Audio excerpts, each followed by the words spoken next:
চুয়াডাঙ্গাতে রোদ তো দেখাই যাচ্ছে না, যা উঠছে শীতের প্রভাব কাটছে না, ঘন কুয়াশা, এর জন্য শীতটা বেশি পড়ছে। আমরা চুয়াডাঙ্গাবাসী, শীতের ভেতরে আমরা এই শীতের প্রকোপে আসলে অনেক কষ্টে আছি। আমাদের এখানে অলওয়েজ টেম্পারেচার 6-7 ডিগ্রি সেলসিয়াস এরকম তাপমাত্রা থাকেই। তারপরেও আমরা আমাদের জনজীবন এইভাবে চালিয়ে যাচ্ছি। অনেকে বিপর্যস্ত হচ্ছে, বিশেষ করে যারা বয়স্ক মানুষ এবং যারা শিশু আছে তারা অসুস্থ হয়ে যাচ্ছে। আমাদের হসপিটালগুলোতে এখন রোগীর সংখ্যা বাড়তেছে। তারপরেও আসলে আমরা এই আবহাওয়ার সাথে আমরা নিজেদেরকে ইউজ টু করে নেওয়ার চেষ্টা করতেছি। চুয়াডাঙ্গায় শীতমাত্রার খুব বেশি, তাপমাত্রা বেশি, ব্যবসা বাণিজ্য কম, মানুষ রোডঘাট চলতে পারছে না ঠিক মতো।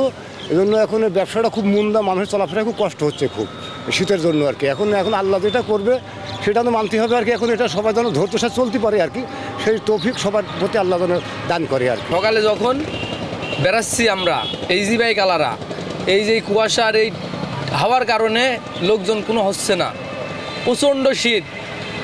আমরা এই জি বাইক আলারাও তো ভোগান্তিতে রয়েছি যে কোনো যাত্রী হচ্ছে না।